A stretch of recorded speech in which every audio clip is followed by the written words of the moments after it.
Welcome everyone to our final book club session of 2021. All the commitments coming together today in this final commitment, Be the Resolution. I noticed lots of feelings around completing the cycle. Really beautiful.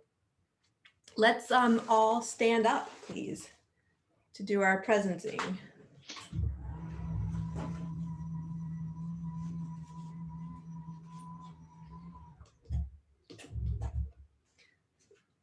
Just coming to standing wherever feels good in the room. Closing your eyes. Immediately attention going to the feet on the ground.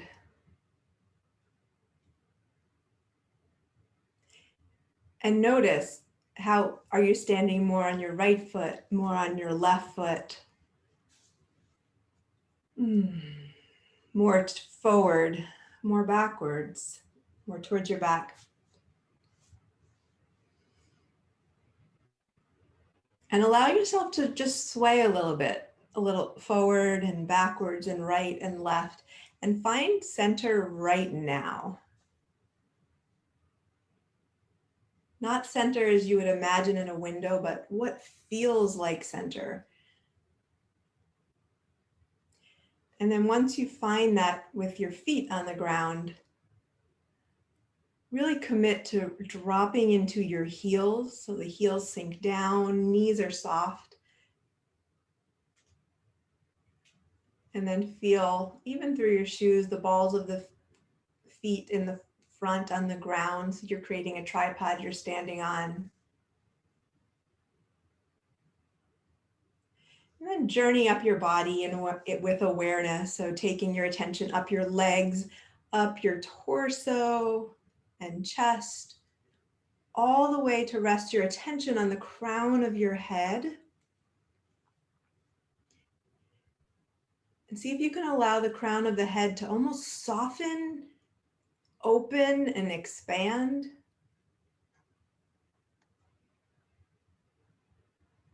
Kind of just like a flower does, right, towards the sun. Your top of your head do the same thing. And then feel the crown of the head rise up, chin drop slightly. So feet down, committed to the earth, crown open, soft, allowing yourself to rise as much as you do. And then take one hand to your belly, one hand to your chest, and just breathe. Breathe and feel how your hands move as you breathe.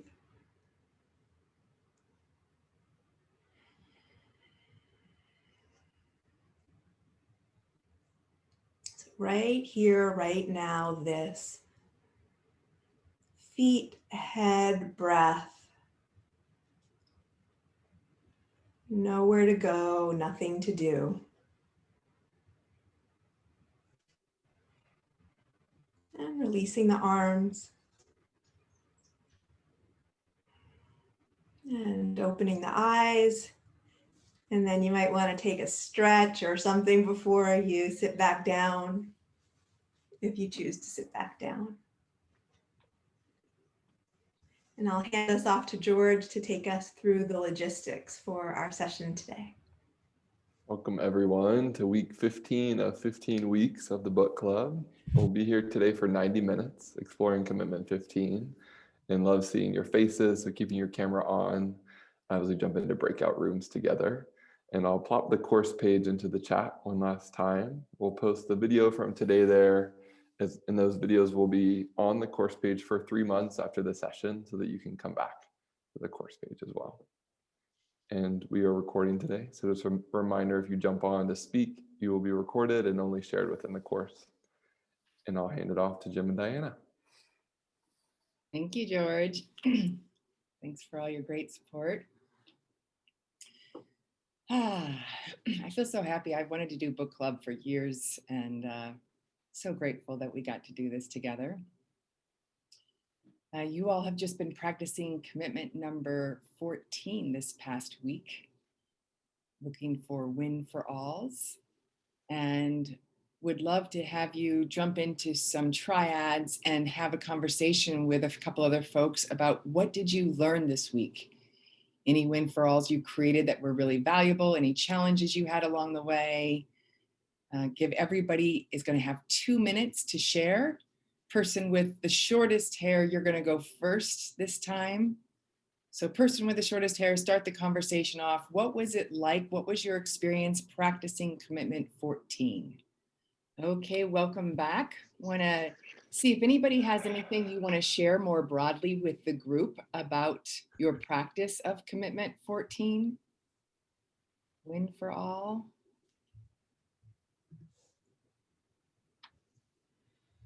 Feel free to unmute yourself and speak up, Leah. I see you have your hand up.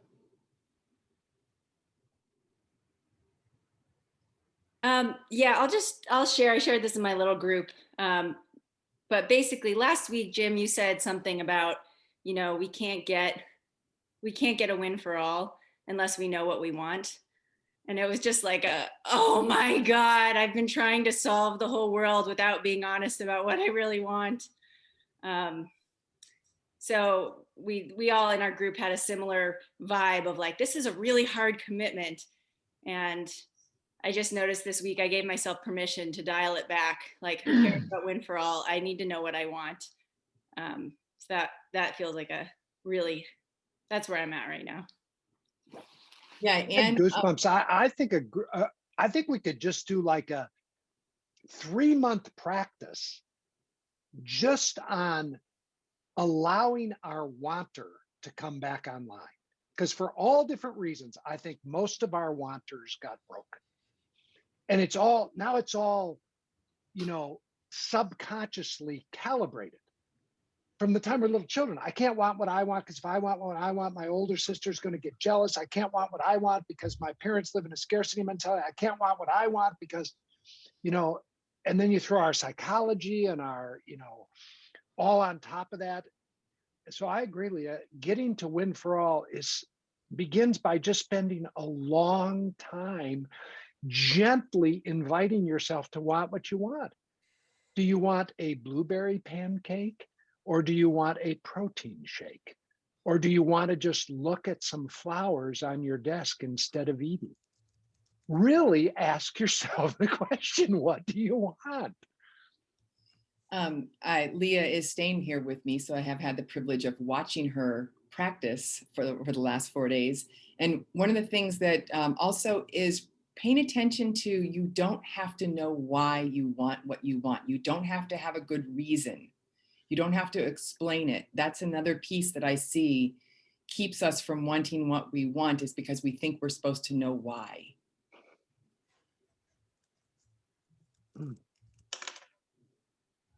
Someone asked this question about win for all, like in completing a deal.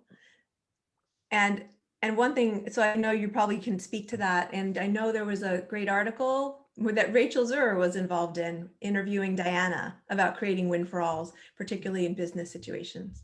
So I'll share that. Paul, did you have your hand up? Well, I noticed win for all, it sounded great. It came right at the time I was thinking about it with a property I would like to buy. And it's all great, except that one secret I want to withhold that could bust the deal wide open in a positive way. But I really want to withhold that secret. Yeah. It's like something that he doesn't know about his own property that I know. I make up the story, he doesn't know about it. That it could be this, but he doesn't know that. So I want to hold that back to the last minute to like seal the deal. Yeah. You make sense, don't you? I mean, it just makes sense. That, I don't know, we talked about Prisoner's Dilemma last week, but if you go back and do Prisoner's Dilemma, the whole mentality is you don't lead from trust unless the other person plays from trust. It's that trust and verify, the red and blue, So of course, in the normal way you would live life, you would never say to somebody, hey, I don't know whether you know this about your property, but there's actually, like a major something that is really to your benefit. I don't know whether you put that in the pricing or not. It doesn't appear like you did over here. So I just want you to know about that. Who does that? Because you don't trust that this person would say back to you, that is so mind-blowing that you looked out for me, because here's the way I want to look out for you and make sure you get what you want. And let's see if we can create a possibility here that's beyond anything either of us have ever thought about so far. We just don't live like that. So it makes sense you would want to withhold it till the last minute. And we're not, you understand, we're not making that bad to withhold it. Just use your self-awareness to notice how your scarcity or your fear or your threat comes up around it. Makes perfect sense. Or to transactionally use it. Yeah. You know, I'm gonna help you out. I want to make sure you get what you want, but it's not really about that. Okay, so how about we jump into commitment 15? Okay. Being the resolution. Yeah, so I love this one because it's kind of like, you know, again, just, you know, once you've really mastered 1 through 6 and drama diminishes, energy comes online so you can play, create, and appreciate. And then you're letting go of a personal self and the ego fixation, the identity. So you're living more and more as pure love all the time. And then you're playing in the world from total sufficiency and creating win for alls. Then just how do you want to move in the world? How do you want to move in the world? What possibility do you want to live in? And of course, be the resolution is a common phrase. You know, it was a central piece, I think, of President Obama's way of being in the world. It's one of the things that he and his teams talked about. Gandhi talked about it. Martin Luther King talked about it. So it's a common idea. I think the little bit of adding that we're doing to it is making these 3 distinctions. So let's just talk about these 3 distinctions. The first distinction is between something missing and something lacking. So the idea is if the world is whole, perfect, and complete, which is what we're offering and what you're starting to experience, if the world is whole, perfect, and complete, just as it is, why in the world would I ever do anything? If it's not lacking anything, lacking going back to commitment number 11, approval, control, security, separation, oneness, if it's not lacking anything, why would I ever do anything? I think that is such a beautiful question. You know, many of you know I have a theology background. That's where I originally started in this quest. And one of the views from the Judeo-Christian tradition is if the Godhead, if the divine is resting in wholeness, perfection, and completion in and of itself, why in the world would it ever create? And skip whether you're a creationist or any of that kind of bullshit for now. Just skip that. Why would it ever act? And the answer is because its very nature is to create. It's its very nature. It's not that anything is missing. It's that once you're a free, alive, surrendered, connected, loving being, your very nature is to create, not because anything is lacking, but because you could. I like the way we say it in the chapter. You know, the most beautiful song in the world is perfect just as it is, but as you sit with the song, you might go, I have another verse I could add.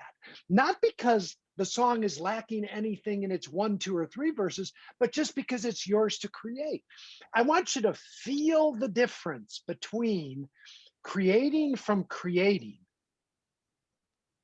and creating from lack.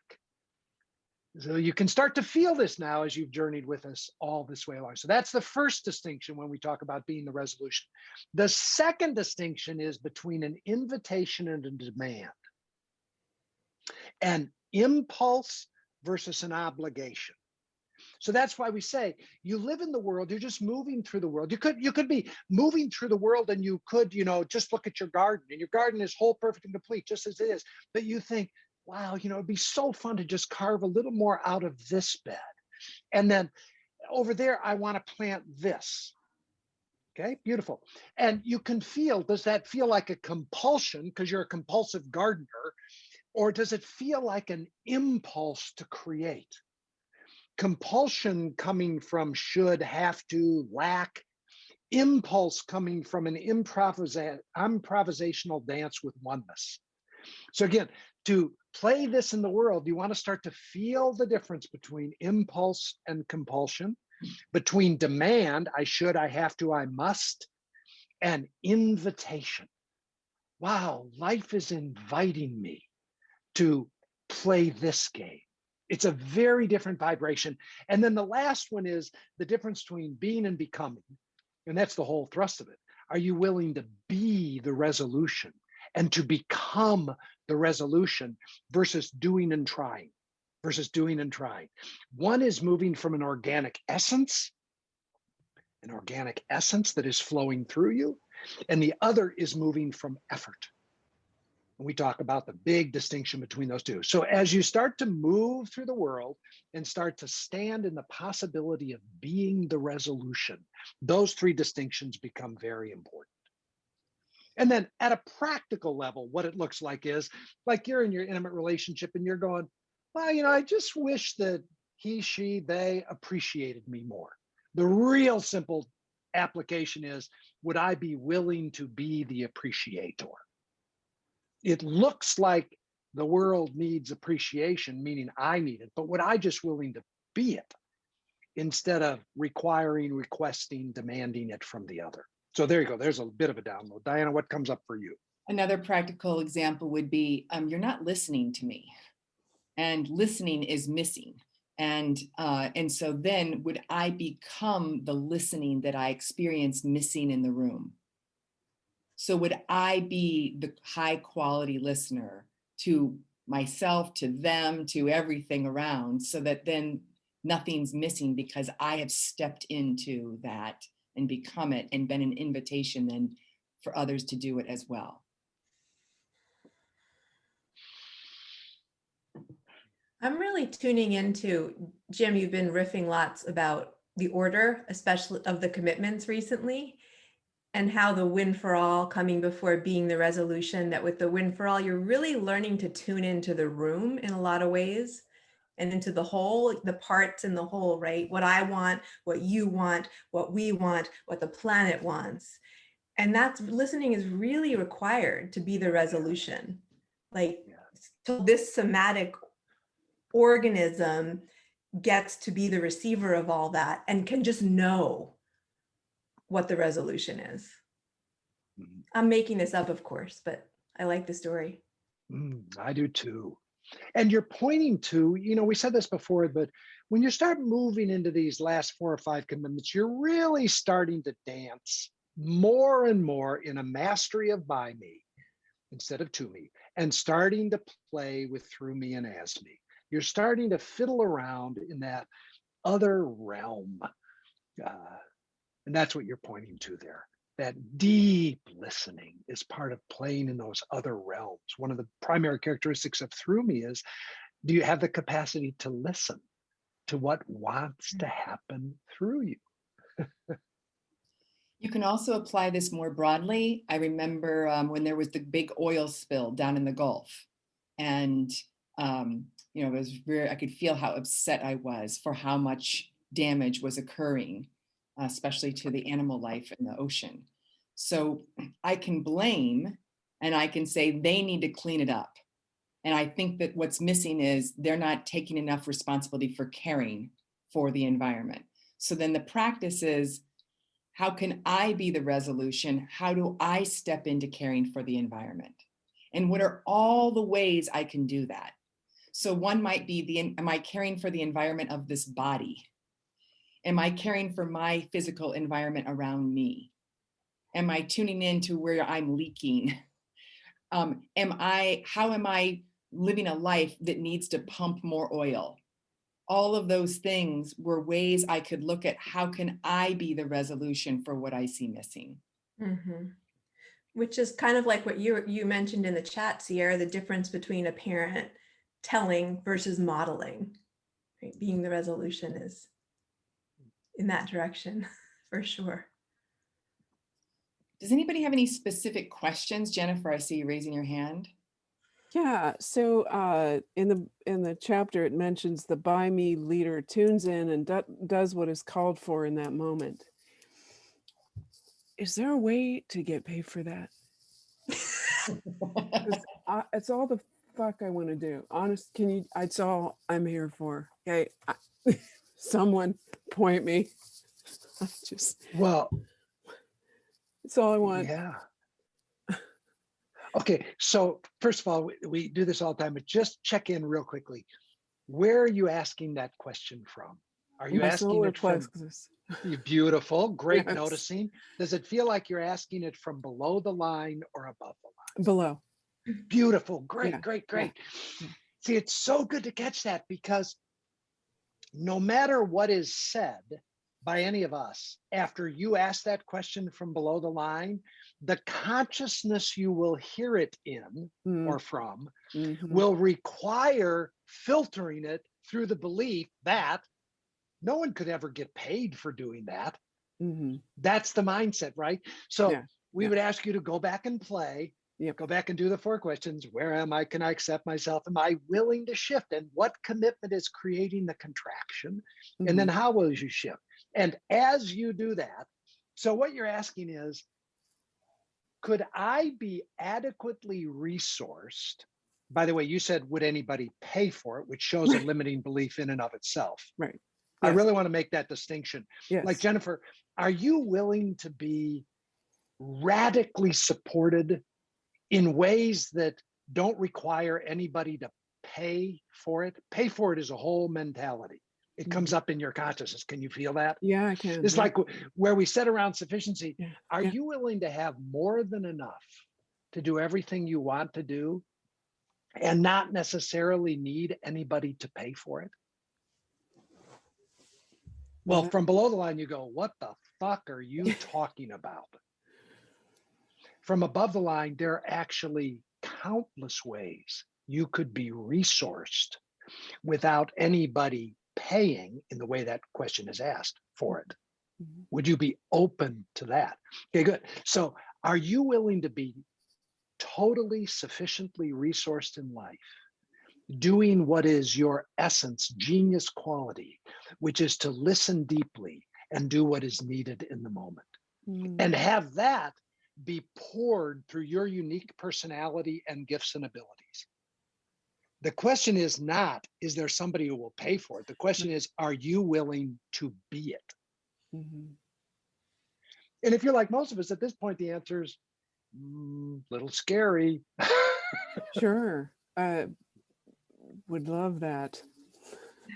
Yeah, I love that. And I'd go that direction if you could tell me what that's going to look like. Right. Yeah. Yeah. We're seeing the movie before you get the ticket or whatever. Exactly. Well done. Yeah. Yeah, watch for conditionals in your speech. The coulds, the shoulds, the woulds. That Mhm. would be Yeah. nice. Mhm. I Yeah. could, I should. Yeah. And we're about ready to begin to talk about the change formula. Mhm. Vision Yeah. times dissatisfaction. So Mhm. what I want to support you around here, Jennifer, is Mhm. there is the beginning, or maybe even more than the beginning, of a vision there. Ah. There's the beginning of a possibility. So that's beautiful because that vision is going to start to pull you. It's going to start to be an invitation to a possibility, which is going to invite you to face your limiting beliefs. Mhm. Yeah. But you can feel it start to pull you. What about the possibility of being in the world that way? Oh my God. Of being totally resourced without efforting at it Mm. while doing what I most love to do. And we're going to talk about this when we get to the change formula. But one thing we might say to you is, see if you can start to populate some people that you know that are actually living that way. By the way, you could start right here. I see a few other faces of people that I know are actually living this way. And then you could grok, what does it feel like in them? And then you could start to feel that in your body. Right now you feel it in your solar plexus, great catch. But it probably feels largely like a contraction. Oh yeah.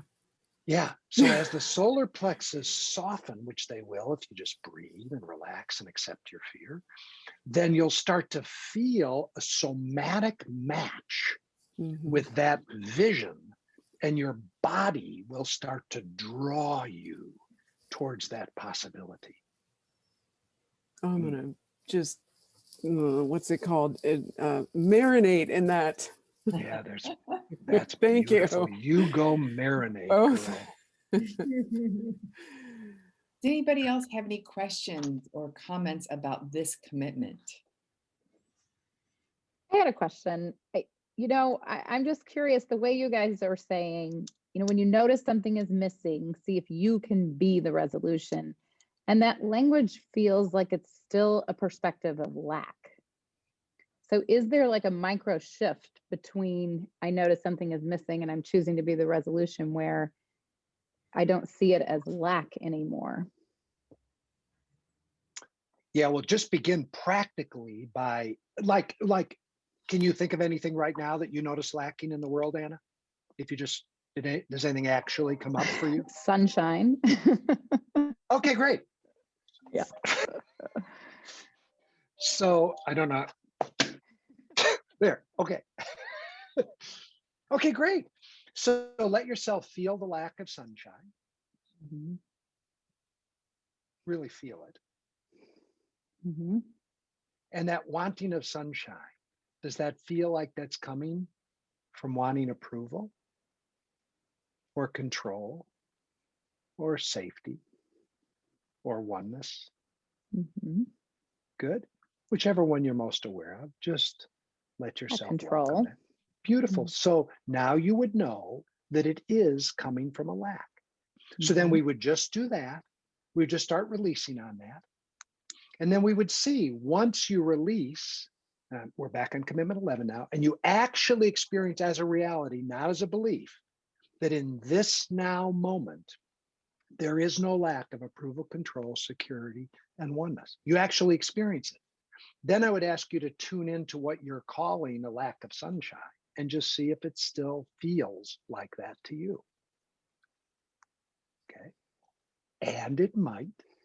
Mhm. And then from that quality of presence, it would be to ask, is there an invitation here for me? Am I being invited to be something? And we don't know because that's currently the unexplored, the unknown. So always start with commitments 10 and 11. There isn't enough sunshine. Is it true? And when I think there isn't enough sunshine, what lack of, so do your work, do your work, do your work. And then as you fall into presence, check and see. Is there something that wants to happen here? So Rach, test it. And it's going to come from preference, not lack, but you can still have a preference. What is the sunshine? What is that quality? What are you preferring? And then how do you be the source of it? Mhm. Rachel made a great comment before about children finger painting as being an example. And I think kids, non-traumatized, well-loved kids watching them, they get this. They walk into a room and they sense what's missing and they'll bring it. Sometimes it's anger, sometimes it's sadness, sometimes it's finger painting, but watch. They do it again and again and again. Just to dance with it. Any other questions? I want to make sure that you fully understand the commitment.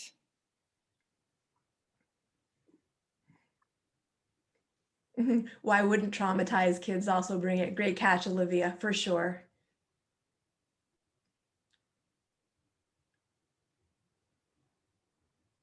Well, yes. And skip now back off of traumatized children. But one of the things that trauma does in all of our bodies, and I would say raise your hand if you haven't experienced trauma, and you will be the 1 in a billion. One of the things that trauma does in our bodies is it contracts the body so that the body doesn't feel safe feeling the moment. That's true of children too. So this is why we're huge advocates of do your work around trauma. Do somatic experience work, do medicine work, do whatever you need to do so that the receptors, the sensitivity of the body can come back online to the moment. Yeah, I think, Right. and that's So kind of what I was, yeah, the sensitivity of yeah, the body once that yeah, starts to get shut down, and it does often get shut down sooner yeah, in challenging childhoods. And then the yeah, difference would be, because the difference would be a traumatized person might bring something that's missing, but unconsciously versus consciously. yeah. Yeah. So that it's in service rather than trying to manage or control a situation. Yeah. So we're huge fans of doing your trauma work. Somebody mentioned Strozzi. Jennifer did. Strozzi's great in this. There are lots of resources around doing your trauma work. So Change formula? yeah, let's do it. Go, Diana. Okay, so we didn't ask you to read this last chapter, but it is the last chapter of the book. So we decided we'd like to cover it, and it is the change formula. And the basic premise is this. The reason why so many of us say we want things to be different and yet we don't create it being different is because of one of two reasons. One is we haven't imagined a possibility that turns us on so much that we would be willing to go through some discomfort to get there. Just like there's nothing that would be that good to have me go through some discomfort, so I'm not going to do it. And or wherever's going on right now, yeah, I don't like it. Yes, it's not comfortable, but it's not so uncomfortable that I'm actually willing to get out. So I call this the engine of change. The engine isn't revved yet, and the engine is vision times dissatisfaction. Vision times dissatisfaction is the engine that revs, that moves us beyond our discomforts, that allows us to be uncomfortable because we know there's some other option that we want more than this. So George has shared a file here that says the change formula in the chat. You can click on that. And that's the formula that we are using here. And the idea is that change in general, change equals resistance. Anytime you say you're going to change, there's going to be a resistance that's going to jump up right away. And so you've got to find something greater than that resistance. And that's that engine that's got to get revved. And then once the engine is revved, then you add in first steps. So vision times dissatisfaction plus first steps. When that's greater than your resistance, you will create change. So one of the things that we support clients with a lot is helping them recognize how much the current situation is costing them. And in particular, helping them drop away the behaviors that they're using to numb the discomfort. So a lot of us are uncomfortable in whatever's going on, but we'll find ways to tolerate it. We'll gossip to other people. We'll drink alcohol or eat a bunch of food. We'll exercise. We'll look at our devices over and over again. We'll distract ourselves. We'll do anything to not feel the discomfort. And that gives us some relief. So our practice is to come back to see if you can stop that, end those behaviors, and come back and really be with how much this is costing you, how much discomfort you're already in. So, you've all met some really cool people in the world and you say, wow, what happened to you? You seem really alive and awake. And many of them will say, I hit bottom. My life got so low that I was willing to risk everything because it couldn't have gotten any worse than where I was. I was willing to go into discomfort that was because it couldn't have been any worse than where I'm at. Jim's got a great one of those stories, actually, I think. Yeah. So think about an issue that's going on in your life that's been repeating for a while. Something that you keep saying, I really wish this would change. I really wish this would change, but it's not changing. It could be as simple as, something about the form of your body. It could be a relationship dynamic with somebody else. It could be, I want a different career. It could be, I'd like to live in a different place. It could be, I really don't like having these conversations with my sibling, talking about my ill parents, but yet I keep having these conversations over and over again. So the idea is change. When we say we want change, resistance pops up right away. The identity doesn't want to change because the identity is committed to keeping the pattern the way it is. So we go find something that's greater than our resistance to move us beyond it. And that's the change formula. Vision, get a vision and face your dissatisfaction. Rev up both of those and then add your first steps. And that's what drives you past your resistance. Does that answer your question, Linda? Yes, thank you. Mm-hmm. So think of an issue where you're not creating change. Where you feel stuck. Yeah. So many people, maybe you're stuck around money. Maybe you're stuck around, you're stuck in a pattern with a child or a sibling. You just feel stuck. You go, oh shit, deja vu all over again. Here we go. And then does it feel like you're lacking a vision? Or does it feel like you're lacking a connection to the pain that's already here? Or maybe it's both. And then take a look at, how do you numb yourself? How do you numb the current discomfort that is here around being stuck? Another way of saying this, wherever you're out of alignment with your wholeness, there is going to be pain. That's just a given. And then what we do is we can't tolerate sitting in the pain. The pain is a gift. It's as though if you were out hiking and you broke your ankle, so now your bones are out of alignment. The pain would be saying to you, something needs to get back into alignment. Something needs to get back into alignment. But, you shoot a bunch of Novocaine into your ankle. You, take some drugs. You get a crutch and you no longer feel the pain. Well, now you don't bring back into alignment what is out of alignment. And now you limp the rest of your life, never able to be fully free to run again. That's what's going on any place in your life where your relationship isn't its most exquisite self. And we numb the pain.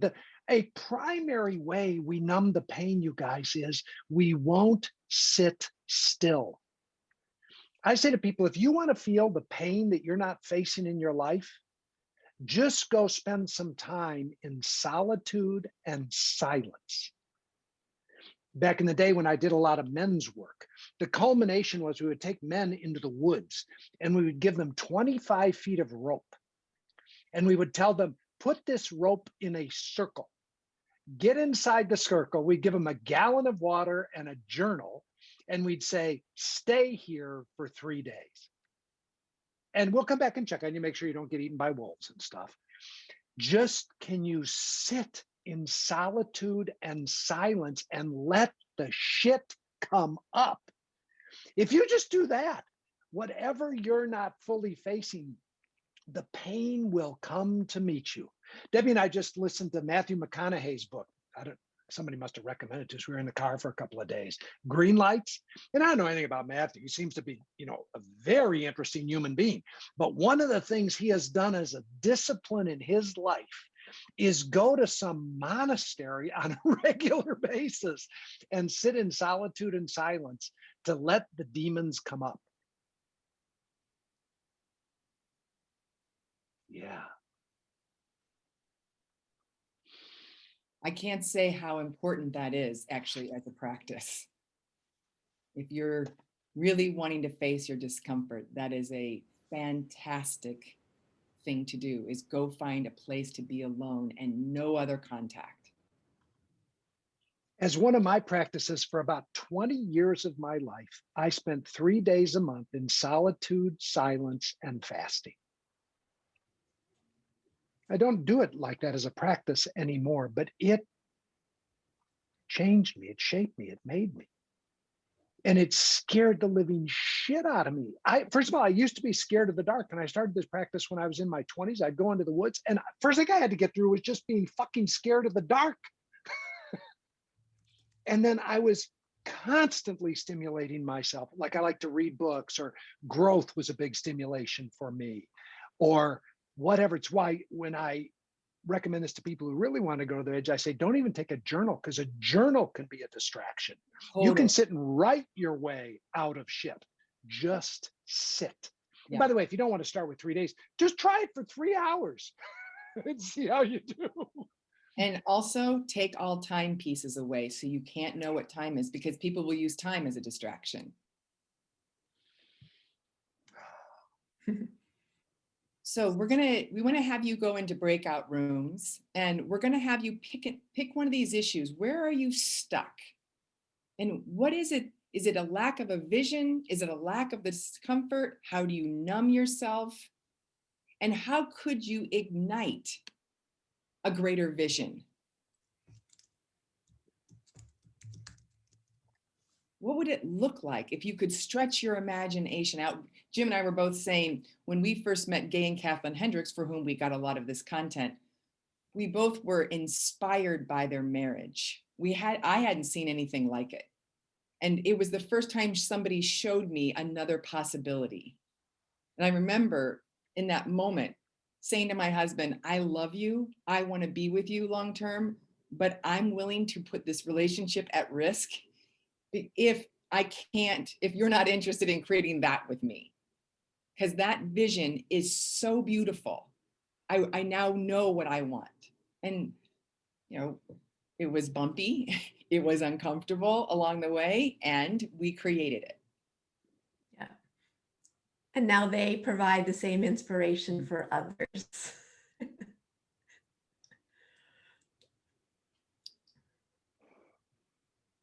So I'm thinking of maybe putting them into pairs instead of triads for this. What do you think, Jim? I think it's a great idea. Can George do that? I think so. I think we'll give him a moment here to switch it up, George, so you can change it around. And George actually put the questions we want you to ask on a slide, so he can put that up as well, or however he does that. I don't understand any of this. By the way, the same thing, first time Gay was an inspiration to me around genius. I'll never forget being in a room with him when he said, I spend 90% of my time in my genius. When I'm not in my genius, I'm either sleeping or driving my genius to the next event. I thought, what the fuck? I'll never forget being around a few people who were done struggling with money,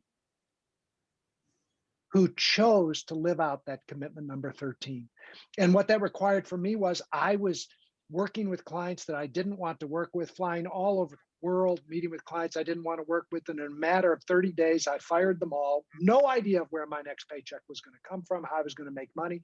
But I thought, I'm not going to keep basically whoring myself inside of my own self in order to keep making money that way. I had to see a possibility. Sorry, we're finished. Somebody asked, does the percentage of dissatisfaction to vision matter? The answer is no. So this is a formula of time. So it could be 1 vision towards 100 dissatisfaction, 2 times 50, 4 times 25, 10 times 10, it can be any combination. You know, because one of the things we say is suffering is not required in order to create, you know, more and more of an exquisite life. But some of us use suffering as the dissatisfaction that drives us. Great.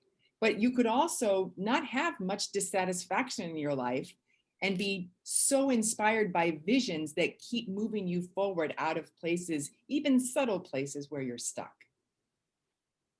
Michael Beckwith, I love this. He says that pain pushes us until a vision pulls us. That's good. I like that. You think about your life, usually you change because pain is pushing you until you get a vision. And then pain pushes you till the vision pulls you. Either will work. And we do say most humans choose pain. Most humans choose pain for whatever reason. It's just when we get really, really scared, just that vision is, it's hard to believe that it's worth going through that fear. So Yeah. George put in the change formula exercise. We want to make sure everybody clicks on that because that's got the write-up of what we'd like you to talk about in your pairs. Okay. And so we are going to go ahead and put you in pairs now.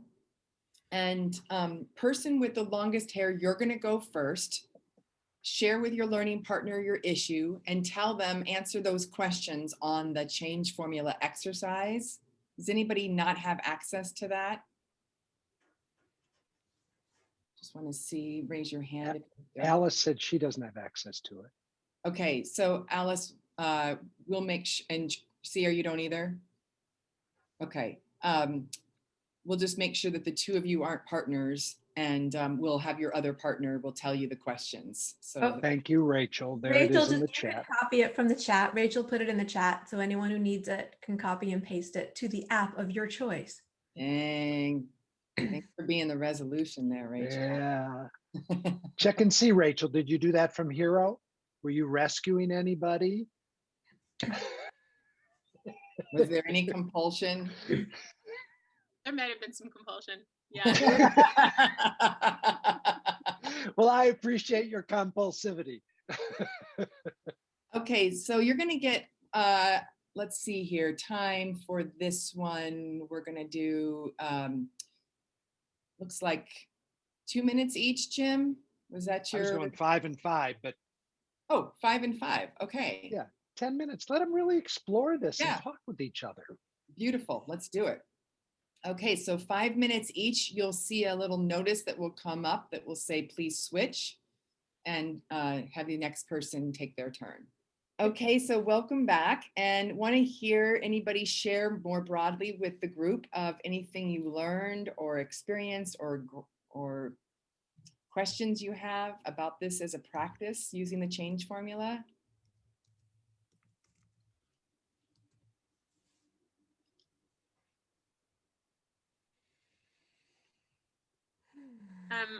I was really getting clear on, I mean, and in your stories that you told too, this way in which a vision that I can imagine in my head isn't usually as strong and compelling for me as meeting a person who embodies the vision, and because there's a sense of truth and power in like, wow, wait, that's real and it's right there and I can see it, and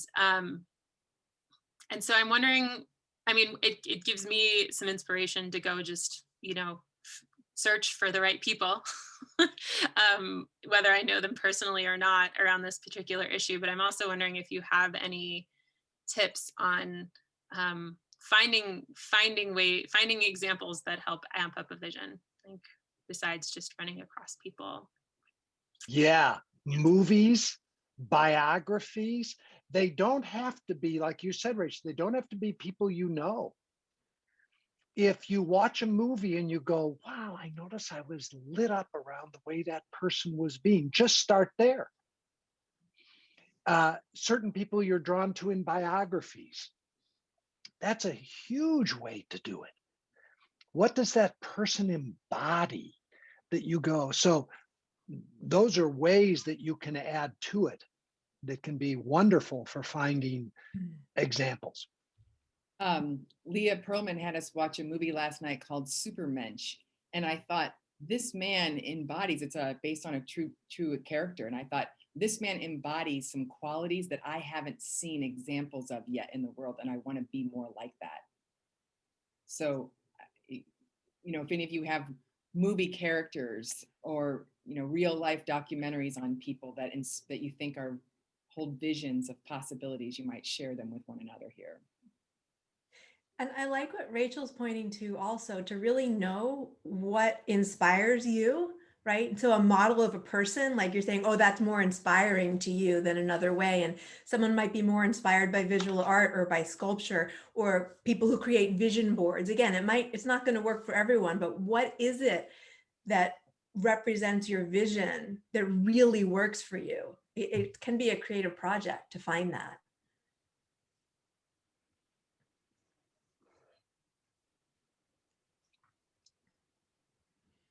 Somebody asked me about what I liked about the Hendricks. I'll stick around afterwards and answer that question if you have time. Otherwise, you can reach out to me via email and I'll respond.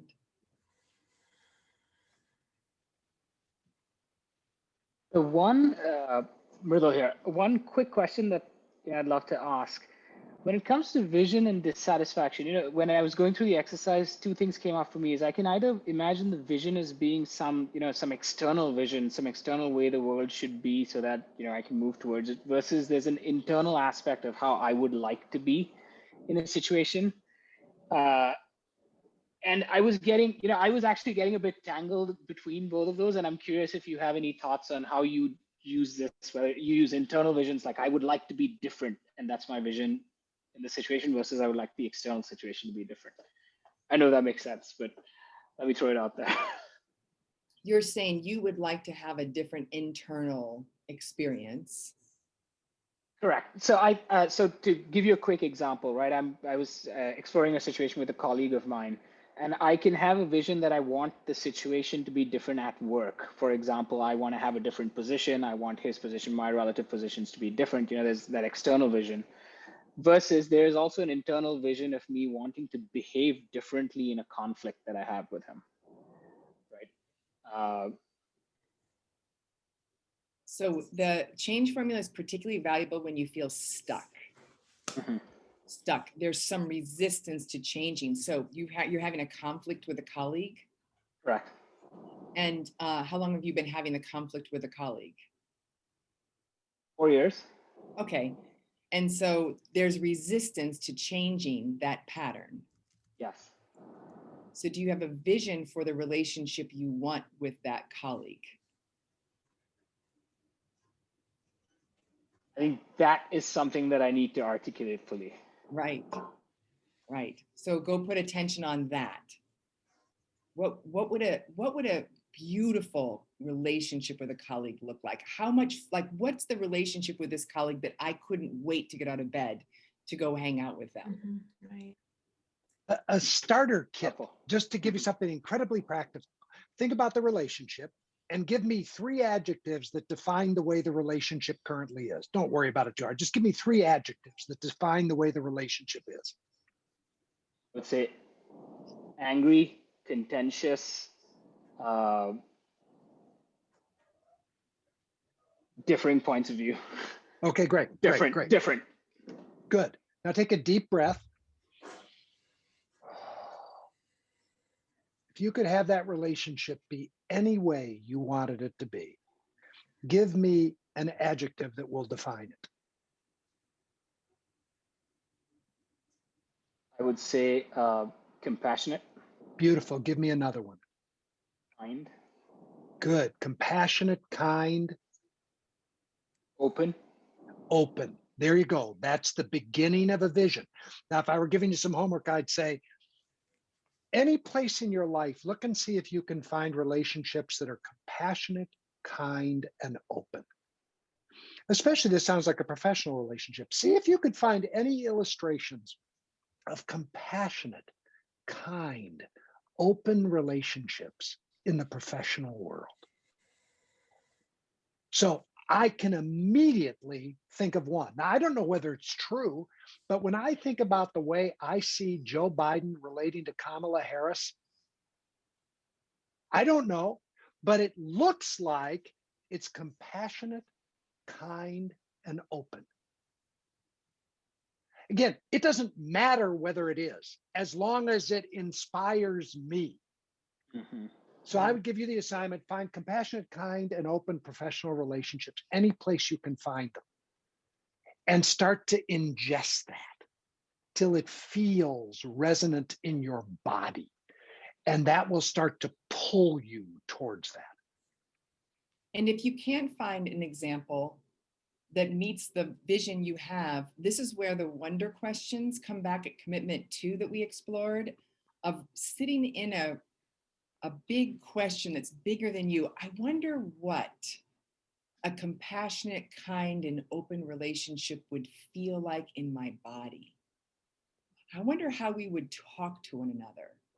I wonder how I would hold them in my awareness as, you know, another person over there. So the wonder questions also are great ways to listen for a possibility that you can't imagine, but you can hear from outside of yourself. Incredibly helpful. Thank you. And I would add too, it's a great way, the wonder questions, and then just checking in with your 3 intelligence centers, which Diana started to say. How would I feel? How would I think? How would I emotionally feel? And what would it feel like in my body? Like you were saying, a vision for that state. And again, people are going to be drawn to different ratios of what's most important in terms of physical, emotional, intellectual, but you can map all of those. And even if you don't have an example of what you're looking for, you will have an example of something that feels intellectually aligned for you, something that feels emotionally aligned and physically. So we're coming close to the end of our, for some of you, 15 weeks together who've been here this whole time with us. And so we'd love to have a conversation both in chat and out loud in the group to answer some questions, because we'd love to hear about your experience and also give you an opportunity to share yourself and complete. So the first question we have is, what's the one learning that's stuck with you as a result of being in this course? Like, what's the one that's been the stickiest for you personally? So you can write that in the chat, or we'd love to hear an out breath, meaning something that you can say on one exhale to tell us what has been the one that's most valuable throughout this course and beyond all the modules.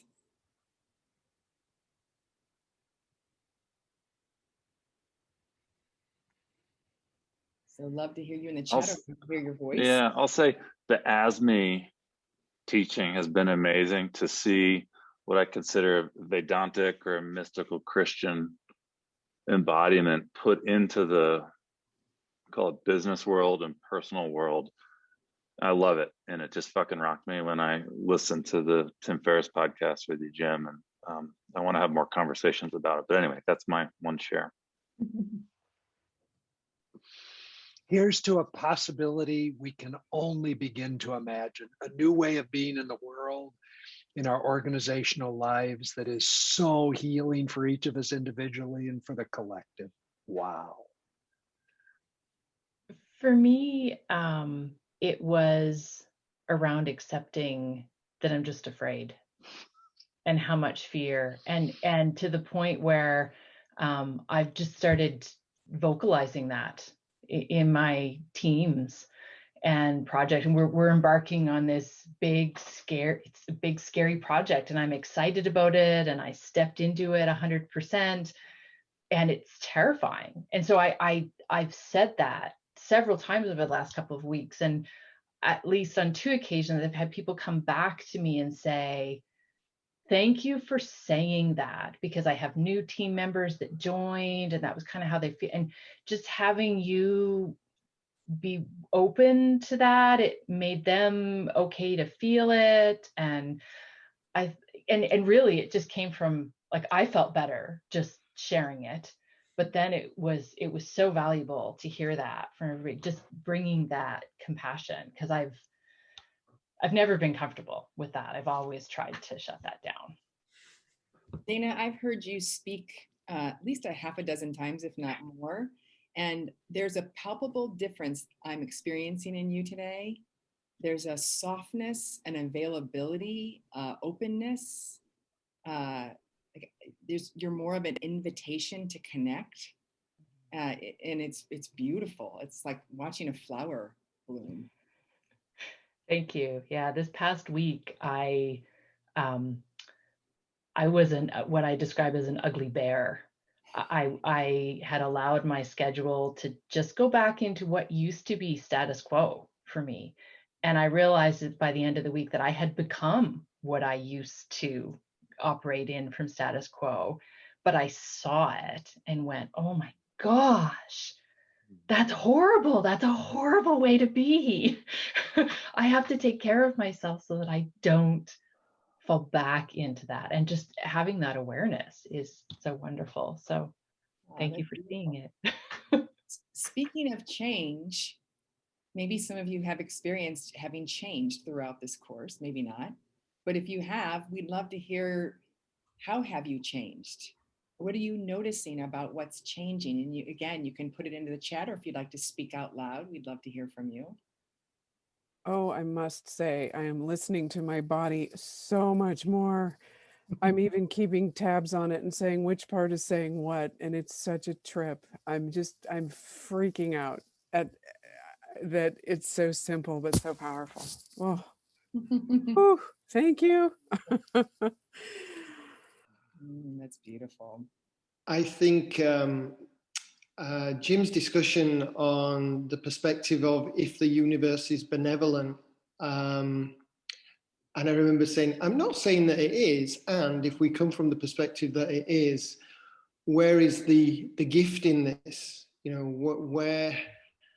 where can I see that this is for me? And so I arrived an hour late this morning and immediately went below the line. And then I thought, okay, where's the gift in this for me? You know, where is this for me? And I immediately came up with solutions and ideas that to make sure that I'm not late again. So, you know, immediately taking responsibility, not blaming you guys. And you know, I just think that question is just so available for me. It's almost like a trap door that allows me to go up above the line just by asking myself that question. So that's been a big learning, and it's also been a great way for me to quite instantly change my perspective and release a lot of tension and, you know, potential anger in my body and in my experience of the world. Thank you. Oh, thanks for sharing, Howard.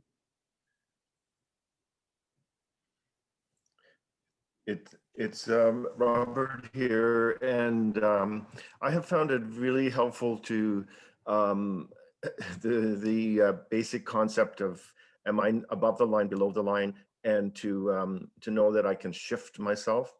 And I'm having trouble keeping up with all the chapters, but I am going to go back and read them and so on. But what I found something this week that it seems like well, it's not, that a traumatic memory for me got excavated. That's been there for many, many decades, and devastating. And I just want, and hopefully that's a helpful thing that I can deal with and move on from into my genius. And I just wonder whether this process here has been part of digging up that pain. So I'm very grateful for that. And I really respect and appreciate everything that the Conscious Leadership Group is doing. And thank you very much. I have goosebumps and tears in my eyes. Sometimes those wounded, traumatized little ones wait until the you that you're being now feels safe enough for them to make themselves available to you. So who cares what the causation is, Robert? One of those scared, wounded, traumatized ones is going, Robert's, that self is safe enough for me to peek my head up and let him see me. Mm. Beautiful, man, beautiful. And what do you all most appreciate about yourself? What do you appreciate about yourself and how you have grown or learned or become as a result of this course? We love appreciation and especially the appreciation with self. You know, we often can criticize ourselves. So Gottman says that healthy marriages or partnerships, it's 5 appreciations to every 1 criticism, and that's the same toward your relationship with self. So if you got to appreciate yourself right now, what's one thing you appreciate? You could put that in the chat, and also love to hear anybody give us an out breath of an appreciation you have for yourself.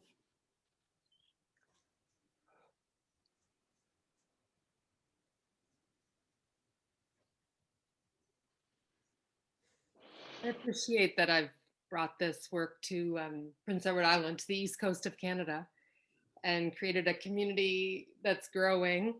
And without knowing the work perfectly, I started, and I keep growing as I do it. And my fear grows too, because now I've like raised the bar on myself. So it's just interesting, like the more I invite more people into it, the more I go below the line sometimes. And so that's just another opportunity to appreciate myself, accept myself there, and keep going. Yeah. So thank you, because like your work has been the foundation of all my work here. Mm. Thank you for spreading it. That's really in service of our mission. So thank you for supporting us so much by passing it along. Yeah, and joining us. Yeah. I also hear that you keep placing yourself in deeper and deeper deep ends, bigger and bigger lakes. And I can also relate to then, yes, new fears come up, or yeah. Well, people say I don't ever take the easy way, which sometimes it'd be nicer to take the easier way, but yes. Okay, so what's next? You know, this is going to end. We don't plan to do another one of these courses in the 2021 year for now. So we want to talk about a couple of options that you do have. For those of you who are coaches, if you would like to join us, we're going to have a coaches intensive coming up. I think it's next month. In May. In May, thank you. So we'd love to see you there. It will be much of the same content, but we'll be deep diving, and our experience is you'll get another level of the content the more you work with it. That was certainly our experience. I think I took 79 courses with Gay and Katie Hendricks. So, and I learned something new every time. I'm a big fan of repeating this material. Also, if you are business leaders, we have regional forums around the country that we would really love to have you join. And if we don't have one in your city, right now they're in San Francisco, Chicago, New York, and DC. We are excited about starting new forums in new locations. So if you have interest and you know others in your region, we can talk about how to get that set up. And we also have a coaches program. We just started the 2021 year-long coaches training program for people who want to be certified as a 15 commitments coach.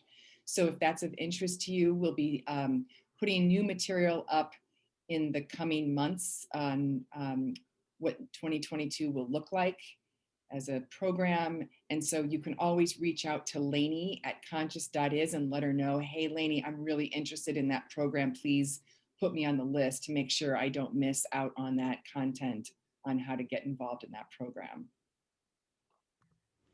I just put a link in the form where you can express your interest in the next upcoming coaches training program. Oh, thanks, Erica. And that will go to Lainey at conscious.is. Great. So we'll pass it on to George. Hi everyone, I'm dropping into the survey link for the end of the course, and it's just a few questions, and we'd love to grab your feedback there too. Yeah, it really helps us to learn how to keep redesigning and recreating things that most serve our audiences. So your feedback is invaluable to us. Yeah, like get piggish. Even if this was a 10 on a scale of 1 to 10, answer the question, this could have been even better if. Even better. It's not that it wasn't good, great. It could have been even better if. Invite exquisite. So it's the end of the hour. So we'll formally sign off, and I plan to stick around for a minute to answer one question. I don't know, Jim, if you have a little time to stick around to say goodbye. Yeah? Yep. Okay, great. So we'll formally say goodbye all, and then we'll stick around for anybody who wants to chit chat for a couple of minutes. Love you all so much. Thank you for playing with us and being on the same playground together, learning these tools, and hope to see many of you, all of you, if we are able, in new places and spaces in the future. Yeah, and physically touch each other someday. All right. So Jenny, you had a quick question, I think, about Gay and Katie and what inspired